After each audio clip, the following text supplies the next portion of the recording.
I'm joined by, do I call you Code Orange frontman now, Jamie? Whatever you want to call it. Let's go. Okay, Code Orange frontman, Jami Morgan. How's lockdown been for you? Because I feel like this shit has been terrible for everyone, but in terms of timing, it seemed like it hit Code Orange pretty hard. I mean, yeah, it was tough. We've had to bounce back, but we've stayed creative, come up with a lot of ideas. I think the record release show live stream was a really cool thing that'll be remembered for a long time that we did. It was an empty venue. We were kind of the first ones to be able to jump on the whole thing and kind of set that trend going. So that was cool. There's been elements to it that definitely suck, but at the end of the day, our shit's not getting forgotten anytime soon. So it is what it is. That thing with 856, the release show, was that planned? Were you going to do a live stream of that show if there were people there anyway, or was it like, no, we got to pull this together? It was about one day we had to pull it all together, and it was a lot of people. 856, we had to get all kinds of people involved to figure it out, but Reba was kind of figuring out all the production aspects, and no, we had about 2 days to pull it off, and we kind of had to make the decision on our own that we were even going to do it. Like, nobody really was, leading us one way or another. So we just rallied up and made it happen. That was it. No, but there was no stream planned. So, like, in terms of pulling that together, how close to when the world starts turning? It's a weird time to be talking about touring, really. But when the world starts turning again and we see Code Orange back on a stage, how close is the production that we saw on that Last Ones Left show to what we're going to see from you guys? Because I know full well how deep the rivers run when it comes to your ideas and all the rest of it. And I remain unconvinced that we've seen all the tricks in your book. Well, now we're going to have to redo it. But that was the tour. That was the first tour. We had worked on it for like 6 months. I mean, that was obviously the first go through, but all the video content, due to the fact that like Shade and I make everything, every second of it, it takes a long ass time. So we made all the content for like an hour long set, and now we've pretty much used it. So once we go back, we'll have to make some new stuff, and hopefully we'll have more resources to do so, because we had, as always, we've had to do a lot of it very DIY. So hopefully by the time we come back, it'll be a little bit, have some more resources, make it a little easier. But yeah, I mean, we'll probably put a whole new show together, maybe some elements of that show, but definitely have plans for that. Yeah, like one of the things that I was kind of most looking forward to it is I knew the production was going to be creative. The artwork from when the first single was revealed is all cohesive. It's all interconnected. Mm-hmm. But what I was intrigued about was your first performance from behind the drum kit being in front of literally the entire world. Like no second chance to make a first impression. What was it like as an experience for you, fronting Code Orange in front of literally anyone who wants to turn on their console or their mobile phone? It was definitely stressful, and it was pressure, but that's, it was just that moment. It was time to go. So we all talked about it. We were like, yeah, I mean, for everybody, I mean, we worked on a whole new lineup. We had a brand new drummer. We had to redo the way we do all the songs. There's a lot of technical elements that go into it that we were doing completely differently.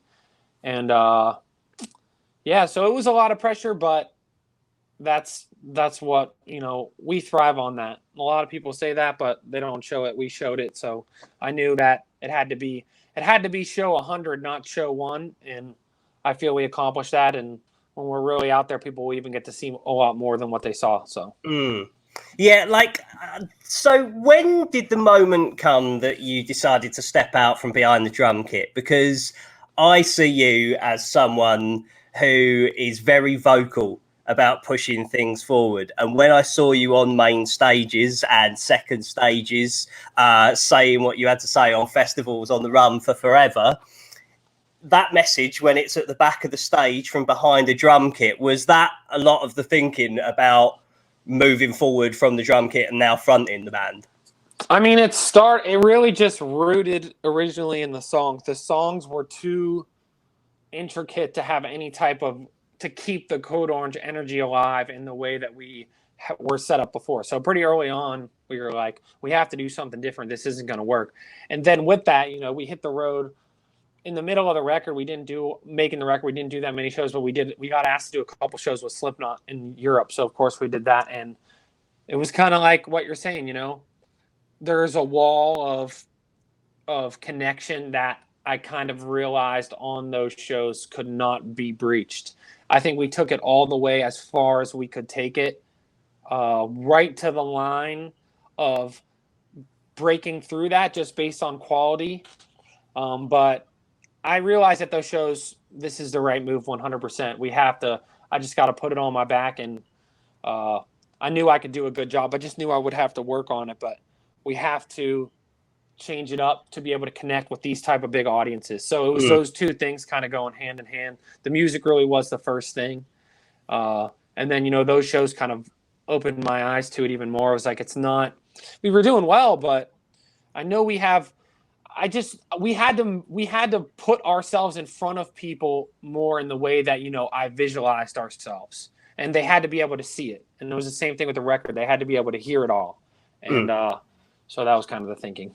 Yeah, like I speak from personal experience and being quite an intense individual myself, but your natural intensity as a person seems to quite lend yourself to being a frontman, because I don't see you as the kind of come on everybody clap along, say hey hey hey style frontman. How do you, or is there much of a change when it comes to being on stage and your mindset when you're on stage? Yeah, I mean, it's mostly just different physically, you know, learning how to work your body in that kind of way. And that was my first go through at that show, but obviously I worked on it going up to it. And when we were doing the music videos and, you know, thinking about it a lot and just working on it, even just working on it in my basement, you know. I think it's more of a physical thing. What you do with your body is completely different. My mind is always in that spot. And yeah, I think natural, you know, I write the lyrics. I'm usually the one who's doing the interviews and talking, and it's a lot of my concepts, even though the way that they're executed and how deep they go, I could never even accomplish 1/5 of on my own. It really takes all of us, but it's natural in that kind of way. And they're the ones who said I should do it. You know, Shade was the first one to say, you just got to do it. You should just bite the bullet and do it. And now it's really fun. It really does hurt me right now that we're not able to do that, because I know, you know, it's gonna take a little more time, I think, for everybody to see. But I know we're the best band in the world, 100%, no question. Especially the way that we are now with the current lineup that we have, and I'm excited to get in front of some people and some other bands and show them that. But it's kind of a waiting game. We're doing as much as we possibly can. I think we're doing more than anyone on the digital front, and I think they're going to see a whole new step up, a whole new level of our band. Anyone who put our band in one category, as soon as they see us up there the way we are now, I feel it will be a different. Right. I feel it'll be a different ball game. So. Well, I mean, let's get into it, because I have not spoken to you about Underneath since you were in Nashville making it. When we talk about that record and I say it's a complex album, is that a fair point? I mean, I think it's fair in the way that it's layered and detailed. I think there are songs that are complex structurally, but a lot of them, I think it's the layering and the detail work, the painting, the design that is the most complex. There's a lot of, you know, the heart of a lot of the songs is even less confusing in some ways than our past material, and vice versa. It has it all. It walks a tightrope. And there's a couple songs on there that I really feel like, and, you know, I know that we're going to continue to push, and there's ideas to push of certain songs I really feel like can go a lot farther than any songs we've had, you know, namely Sulfur Surrounding or Autumn and Carbine, or even, you know, Underneath's obviously got some traction, The Easy Way. There's a lot of songs on there that are bigger and less complex in some ways, even though you know, the design is more complex than anything we've done. So I think the record has both sides of what we do, all sides of what we do. and that was the goal. So can you tell me what your days were like? Because talking to you making that album and hearing that album and knowing the intensity of getting the record finished and all of those things when you've got as many layers as you do, can you tell me what your days were like when you were burning midnight oil on this? Because I'm lucky enough to have been doing this job for a while, so I've got the chance to talk to people that have really had to push their nose to the grindstone. I remember Jonathan Davis from Korn talking about Untouchables, and it was just a night and day, like, non-stop operation. What were your days like when you were making Underneath? Because a record that sounds like this can't just be shit out. And at the risk of, again, coming off bad, whatever, I don't give a fuck. I feel that the way we worked on this record, and again, from talking to people like Nick Raskulinecz and talking to Chris Verena and people who've worked on a lot of records, I don't even think it's comparable to the way other bands perceive the levels of hard work of checking into a studio for a certain amount of time. And, you know, we were working on the record every day at home for a year prior to going in the studio, every day and night.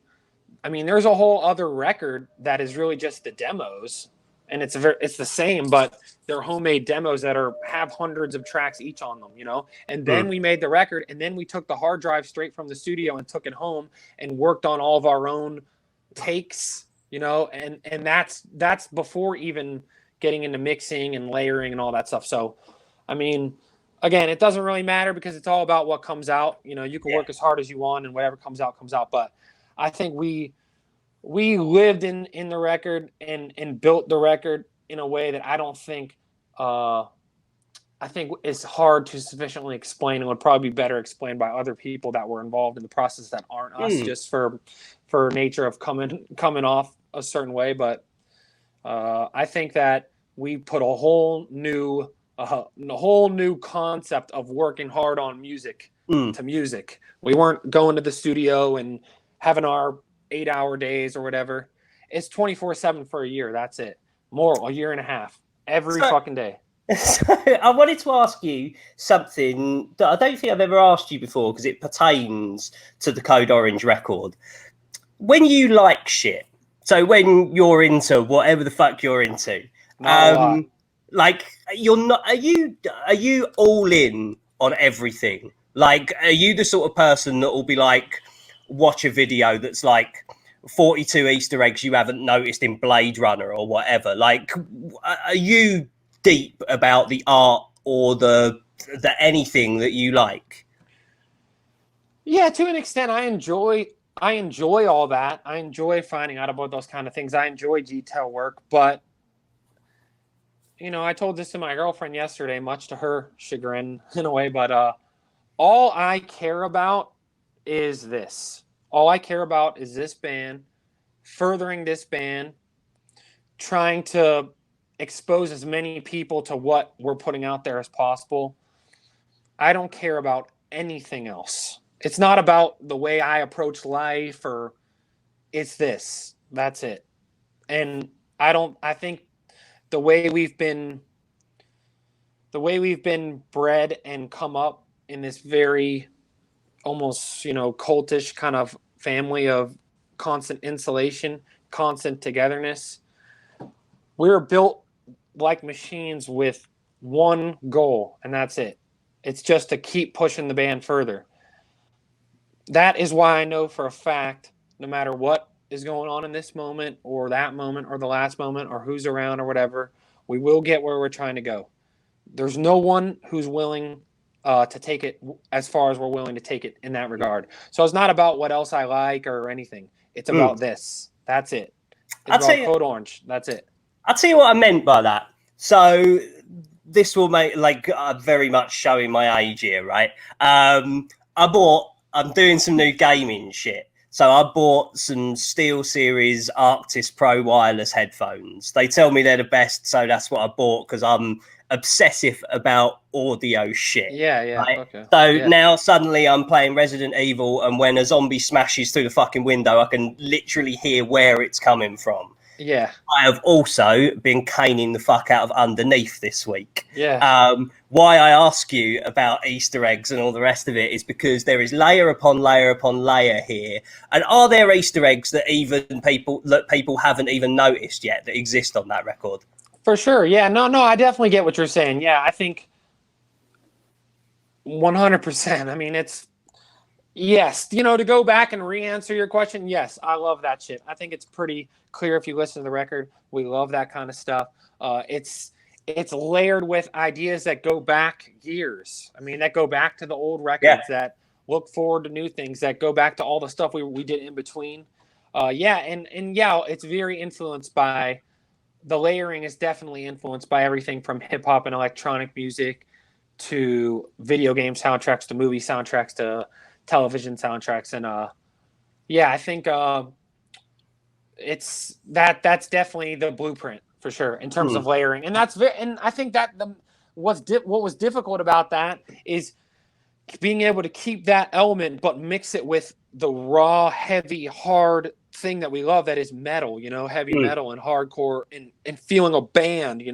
So to me, it almost needed to be like a band, surrounded by, in this world where you could hear everything in the world, but you can hear and feel the band still, if that makes sense. Less, it couldn't be linear. And, I've said this before, but I feel like a lot of metal, and I really do love it, is like, a beautiful drawing or painting. It's flat, but it's got detail. And, this to me needed to be more multi-dimensional. It is like what you're saying. It is a video game. It is a movie. It is an installation that you're standing in the middle of. That's at least what we wanted it to be. But with the key being the songs and the choruses and the mosh parts and the hard stuff and the fun stuff is all still there. So maybe for some people it doesn't click that way, and I totally get that. But that was a main goal. We wanted to keep both of those things, which I feel like is hard to do and isn't done that often in heavy music. Normally people go more artistic. The songs get more artistic. They get very confusing, and there's not a lot to chew on. But we were trying to avoid that as best as we could. I mean, like, I didn't think that I've been watching horror since I was a kid. I didn't think I've had this fucking record since January. I didn't think jump scares could get me, but the end of Erasure Scan the other night, that one gets you. Yeah, it really properly made me like, what the fuck? I've had the record for months. That's a good one, yeah. And I wanted to ask, what's the Open the Fucking Door from? The back inside the glass. I can't say fifth. Motherfucker. All right, I'll ask. Wait, the fifth. Don't ask anybody. Keep it on the low. All right. Motherfucker. But it's a cool one though. Yeah. Man. Like just those little things, I think, are where this is showing its longevity. And you spoke earlier about the unit. And I feel like Code Orange is one of those bands where everyone brings something to the table in a very obvious manner, be it when you hear on the records or how you present yourself, like in all of the facets, social media, like Twitch, whatever you're doing. Everyone plays a role in making Code Orange what it is. 100%. But I have to ask about Shades. Yeah. Because since Forever, we're seeing quantum leaps in what is possible within his arsenal. And I don't think that Shades can even see the ceiling of what's possible for him yet, where he is now. Yeah. What has been your take on that, and how vital has that been to creating a 4D soundscape like you're talking about rather than a flat painting? Yeah, I mean, I feel like, obviously he's ridiculously talented. He just works really hard, and has a really good mind for learning things on his own and watching tutorials and learning. And he's got a great ear. And I think my job in the band is to take what he brings to the table and what the band brings to the table and make sure everything balances each other in the right way, that we can create this world where all of these things we love exist in it. Because I love and he loves electronic music, but that's not what the band is. The band is all The band is all encompassing, and that's to me what makes the band. You know, there's a lot of people who make electronic music, and there's a lot of people who make metal, and you know, our goal is to fuse rock and metal and hip hop and electronic music in a way where you can hear all of it.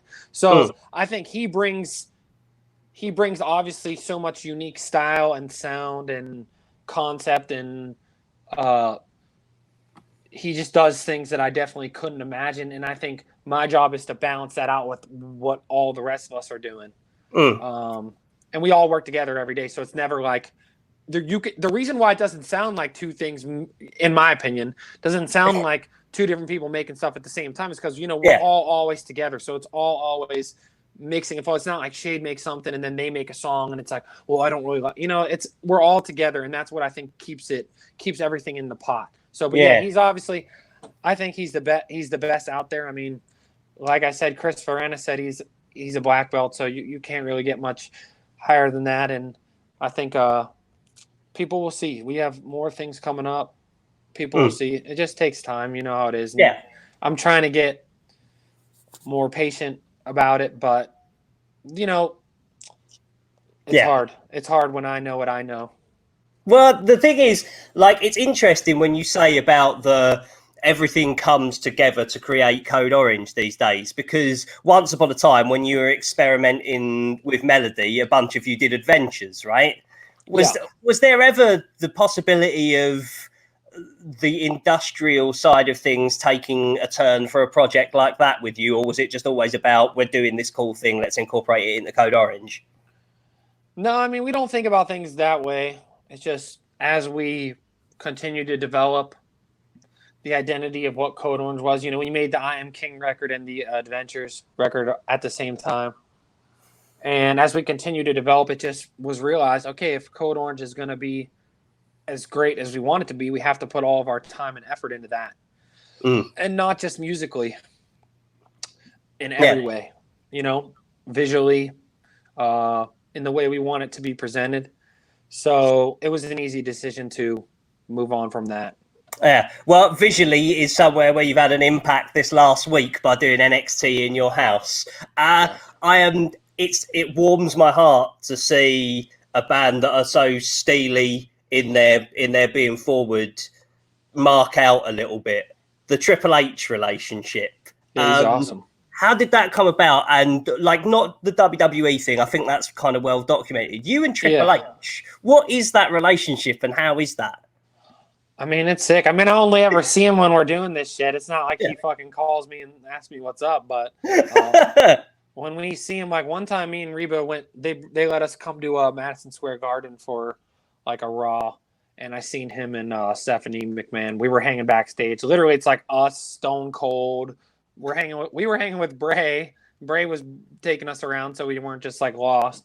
But you know, we see Stephanie and Triple H, and we just walk by them because we don't want to bother them. And you know, they stopped us. You know, that's the way they are. So they're absolutely awesome. And yeah, that was fun this last weekend. That was fun, and it really gave me the bug. It kind of, you know, it just made me feel. This is how fucked up in my head I am. So we had this great experience, right? And it was awesome. It was so much fun. And really, I just left feeling pissed off because I'm just like, fuck, we need to be out there, man. We need to be out there. We need to be out there. That's it. So I can tell it's killing you, man. I got to ask about the rumor. Were you due to play a stadium for WrestleMania a couple of months ago? I mean, I don't really know. We were definitely talking about it. I think it would have happened. The way they do shit is they basically hit you up like a week before. So I have no clue for real. We were talking about it. It was looking good. We left the tour. We left our tour date to go there just in case. And so I think it would have happened, yeah. But just another thing that didn't happen. But again, there's a lot of people dealing with a lot of shit, so I'm not bitching. But yeah, that definitely would have been something. You touched on it earlier. It's one of the last things I wanted to talk to you about today, Jamie. But because Code Orange are a band that everyone looks to for creativity, how has it been during this lockdown period finding new ways, because to me, where I sit, I think Code Orange have cemented that they are willing to go into areas that other bands haven't gone to look forward and to progress. And when you're given, when you're given shit all, you can still make something cool happen. Is there more of that in the pipeline, regardless of when the world opens or not? Like these, because I feel like you do a brilliant job of, if you are obsessive about your band and you want to know everything, you can invest time in the things that you put out and learn shit tons about what you do, like inside those ridiculous 12-hour days. Is that something that is going to be part of Code Orange's DNA moving forward? For sure. I mean, I'm sitting in front, I'm looking at it right now, of a list of all the different ideas we have going on right now, all the different things we're planning on doing, some of the things we've done, some of the things that haven't panned out. Spin your camera around. The only reason I won't is because some of the shit we were supposed to do that didn't work out then. But we're full of ideas. But what I think says the most about this band is, and this is funny because this is almost counterintuitive to how we approach things, because we try not to listen to what people say. But think about this. This is the gamut of what people say. You said earlier, the record's really complicated. It's deeply artistic.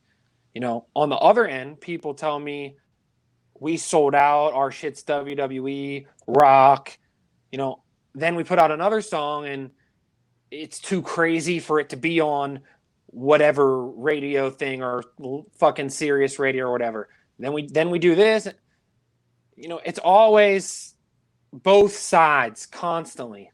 And that to me shows me that what we're doing is pushing forward in a creative direction that both sides of people, on maybe the more mainstream side and on the more street level, don't really know how to take at times.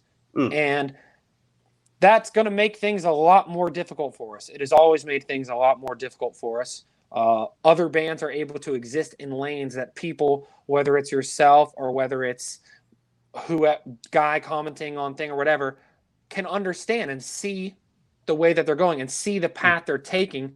And it makes them feel warm in their belly because they understand. They've seen it and it connects with them. You can't say that about this band. And so that puts a weight on our back to constantly, continuously, through creative exploration and pushing the boundaries, find new ways to bring people in and find new ways to show people that we're about everything we say we're about. Because if we don't for 1 second, we will be pulled down into the underworld. We will be forgotten. We will be used as a stepping stool by another easier to digest band who's a fuck ton a lot worse. That's how it works in this game.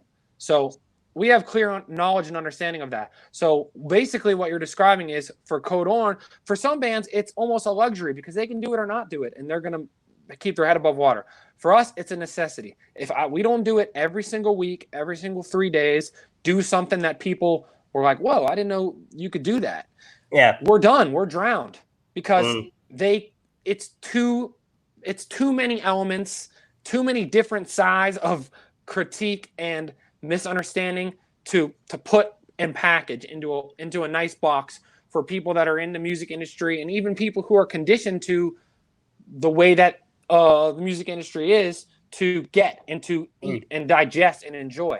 So we have to push. That's it. Every single day, every idea, everything. Was that a worry? Because I wasn't going to mention it in this interview, but like I know you had a lot riding on underneath, right? When I heard the record, I was like, if they need to be still Steven Spielberg, this is Zombie Holocaust. It really threw me for a loop because it's so complex, because it's so jagged, because it's so obtuse and difficult.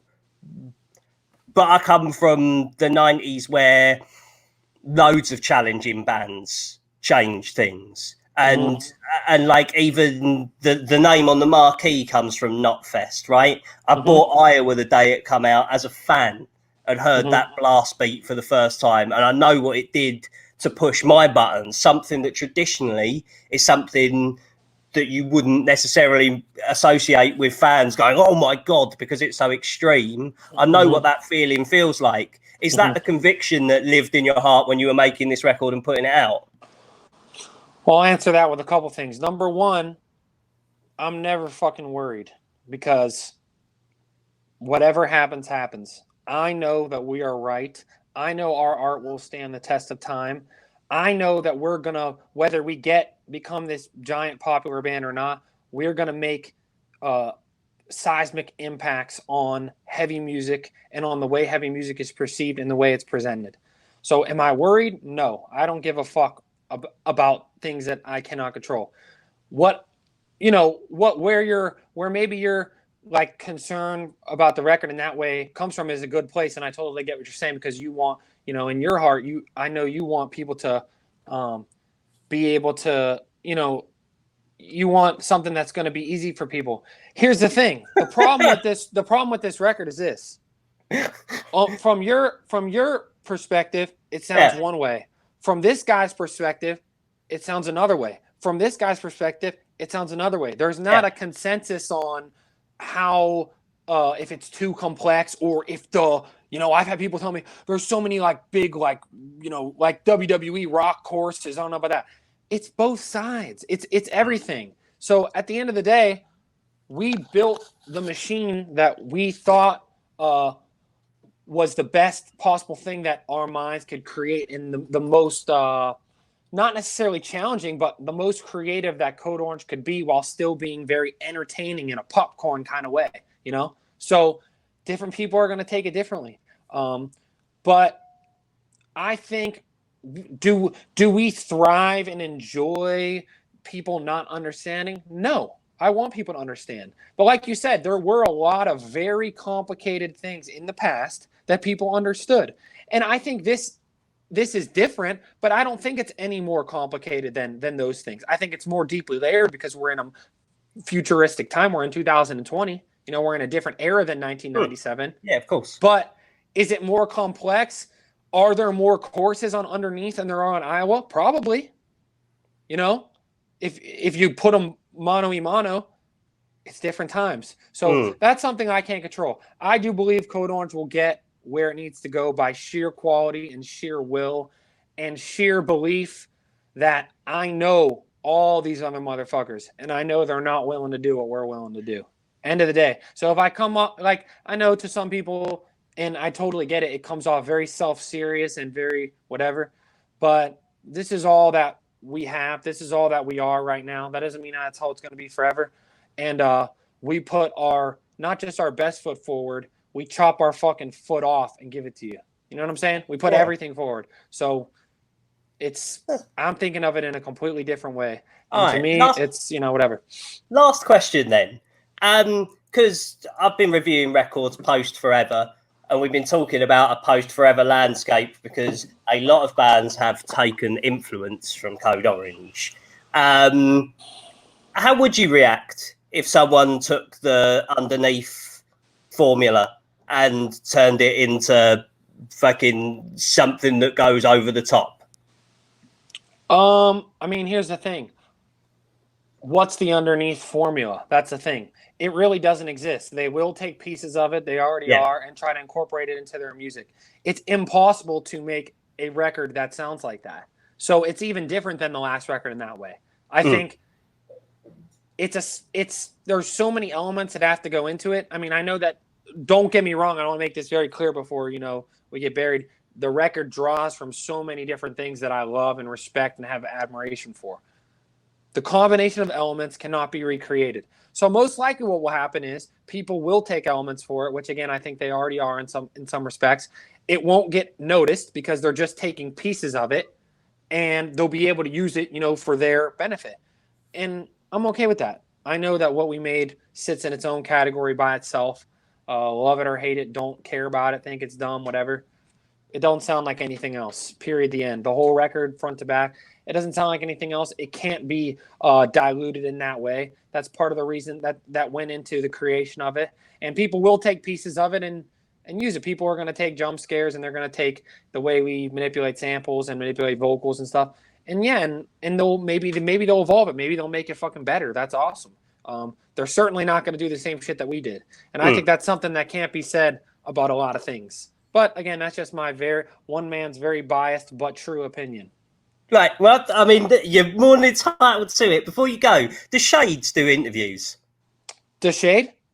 The Shades do interviews. Yeah, he does interviews. I mean, he doesn't like doing it, but yeah, he'll do it. He does interviews that are more related to like gear and like technical aspects. Yeah, and he's good at that. I like doing interviews with him because we can go off each other. He can get into that, and you know what I mean.